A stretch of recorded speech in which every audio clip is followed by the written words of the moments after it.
Tayo dito sa Katil. Ito ang sinakay natin hanggang Katil. And from Katil to Caraga. Ito naman, si Marjorie yung ating magiging guide. So, biyahe na tayo. Ito na yung junction. Kaliwa. Kanan, papuntang Papusteta.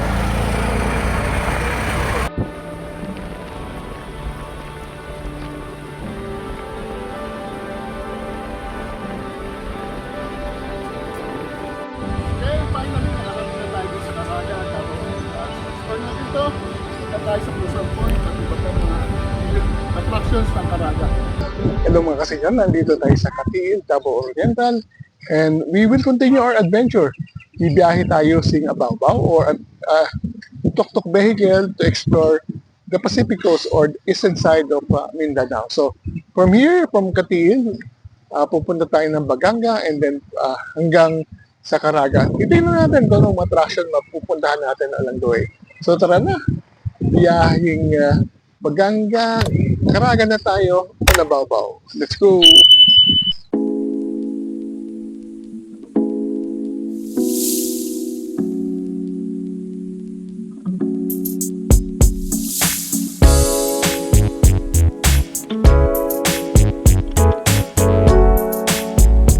Tayo dito sa Katil. Ito ang sinakay natin hanggang Katil. And from Katil to Caraga. Ito naman, si Marjorie yung ating magiging guide. So, biyahe na tayo. Kunin na natin ang ating gamit.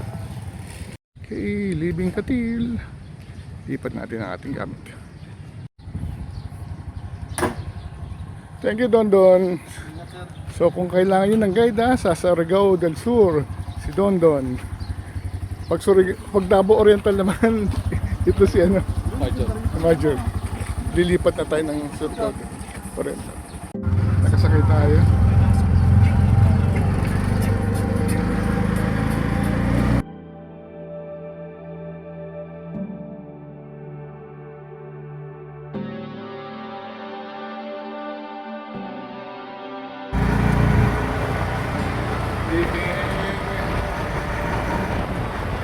Katil.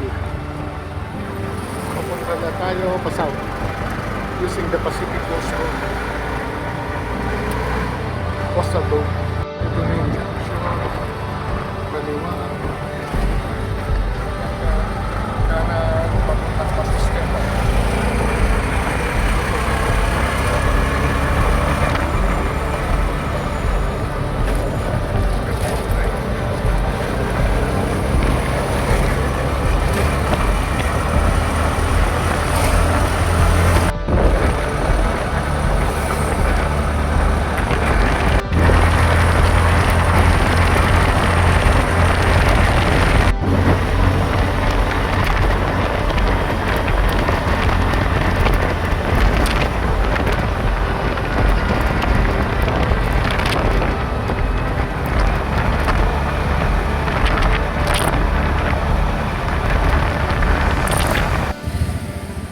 Hanggang na tayo.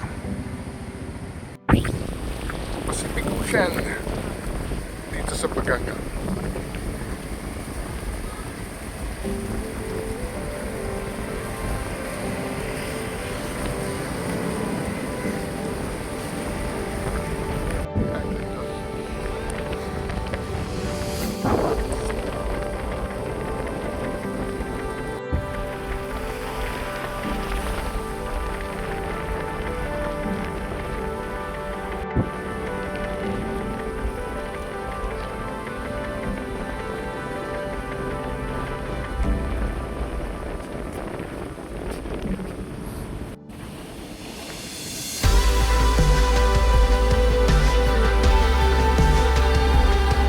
Dito na isla. Ay, nakatira. And atas na kanan sa Pacific.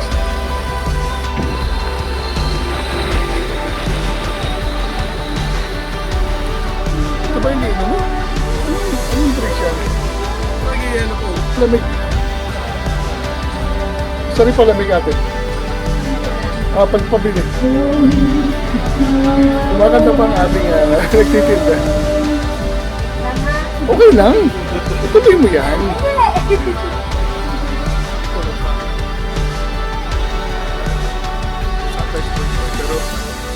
Ito yung dating mangrove dito sa lantaran ng Typhoon Bagyo.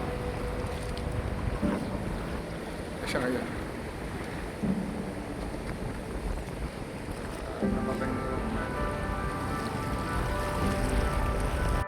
Namatay yung mga mangrove dahil sa Typhoon Bagyo.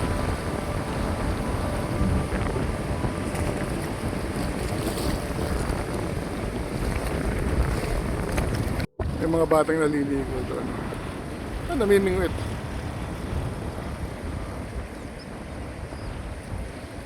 Yan, Sunrise Boulevard. Dahil nakikita yung sunrise dito. Ang ganda siguro nito pag putok na araw.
Carolina Lake. Pasok na tayo. Tayo sa Carolina Lake.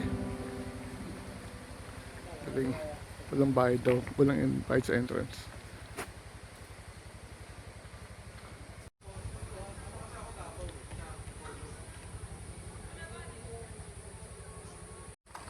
Ganda naman dito. Sa small lake.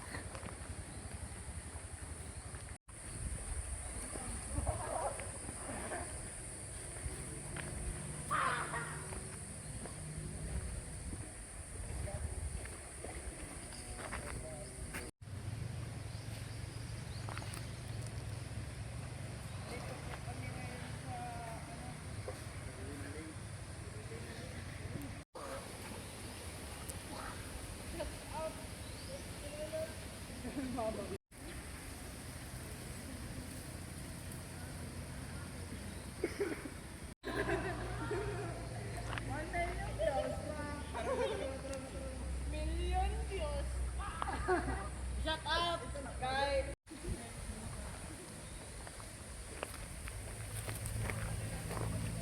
Shut up, Titare.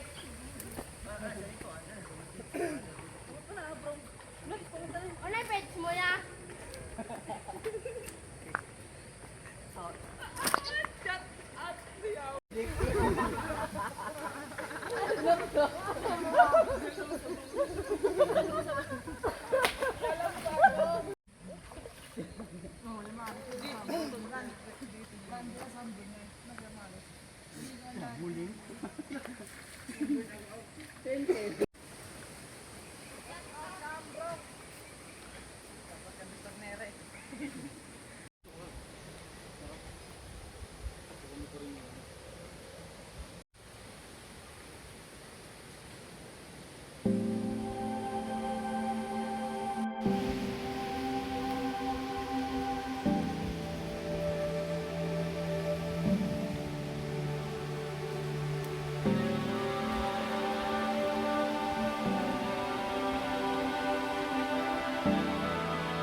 dumating na tayo sa Caraga. Dito maganda yung maganda pa sa Mati. Oo nga. So ito at ito yung bagong munisipyo ng Caraga. Ang ganda ng munisipyo. Pasok tayo.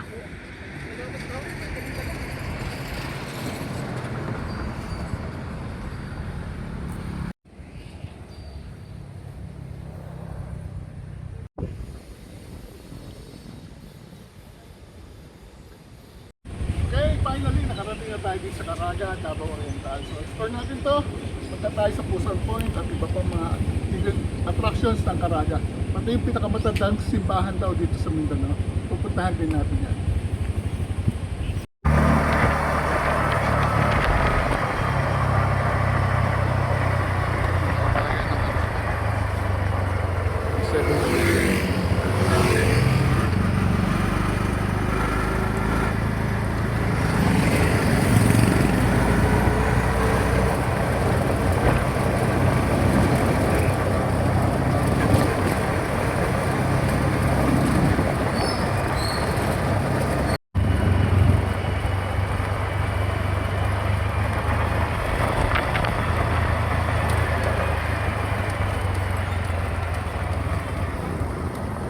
Yung mga lumang bahay. Oh.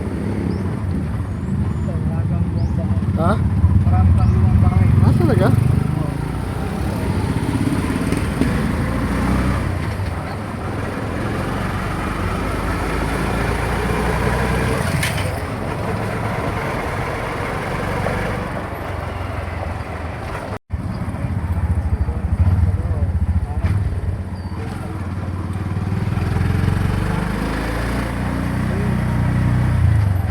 Wow! Doon sa pinakamatandang simbahan sa buong Mindanao. So ang simbahan ng San Salvador del Mundo, 1884.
Jesuits.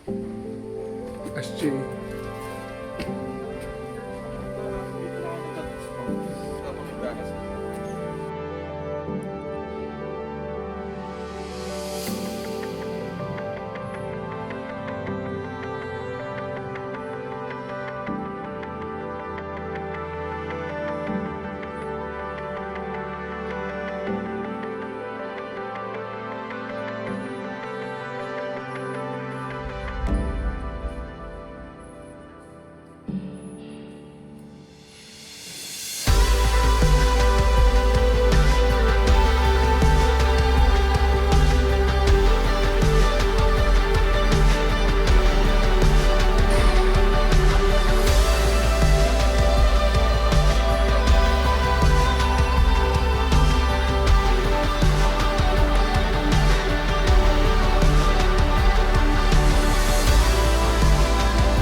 Ito yung original Buddha ginamit.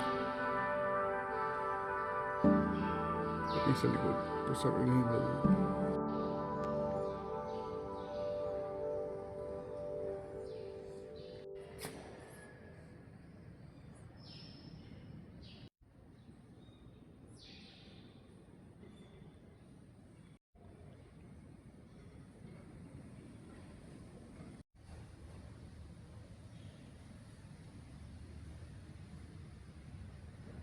Posible lumang kahoy galing sa simbahan.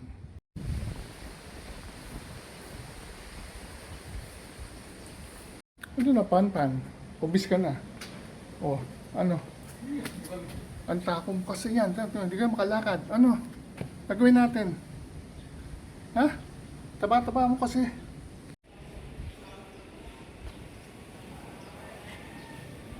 Buo siya. Yung lumang munisipyo ng Caraga.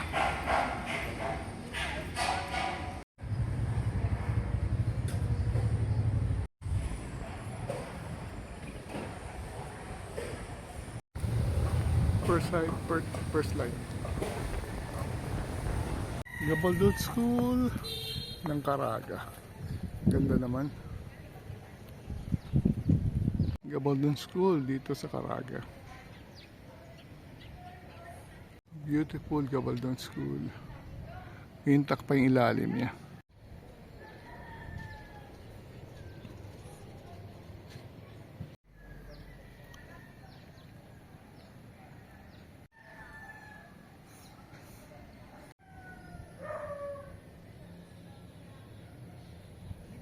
Gabaldon School dito sa Caraga.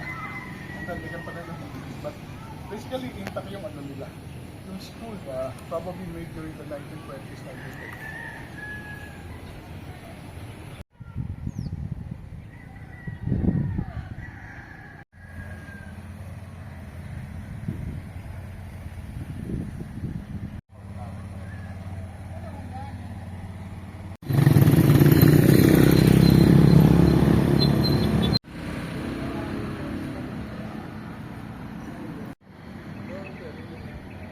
Natin ang mga pagkain dito sa RSO Kitchen, di ba?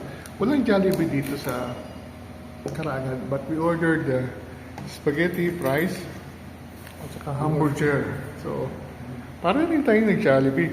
You ordered Jollibee like Okay, subukan natin ang local Jollibee nila. RSO Kitchen.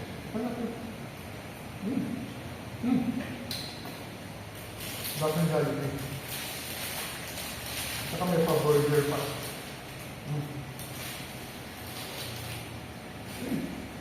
Well, there. Ito yung comfort food mo after bumiyahe ka ng napakatagal. Aming araw lang sa nagtatapos. First time natin mag-pass. Tara, kain tayo sa RSO. Ilang makasinyo, finally, nakarating na tayo dito sa Caraga, Davao Oriental. Ang ginawa natin, sinubukan natin bumiyahe yung using the Coastal Road, Pacific Coast, or the Eastern Mindanao Road using a bao-bao, yung tuk-tuk. So, nag-umpisa tayo ng mga past 12 sa Katil, and then nag-drive tayo pa south. So, nakapansin natin na napakaganda pala na kalsada na dito sa may Coastal Road. Ang dinaanan natin ay puno tanim ng mga nyog or yung timber at iba pang mga products. Nakita din natin mga bukid, nakita natin ng mga dagat. And then, from Katiil, ang una natin din ang bayan, ayan, bayan ng Baganga. So, may nakita tayong St. Anthony Island yata yan, pero hindi na tayo tumigil. Pumunta tayo sa kanilang boulevard.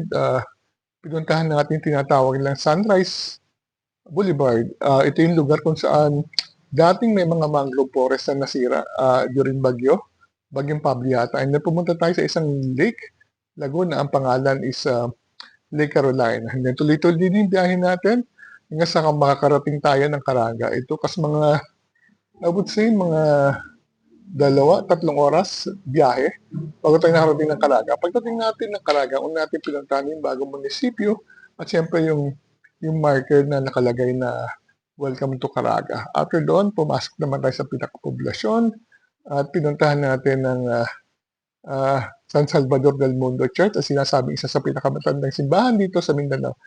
1882 yata o 1881 yung kung kailan siya tinatag. At nakita natin yung ganda ng simbahan.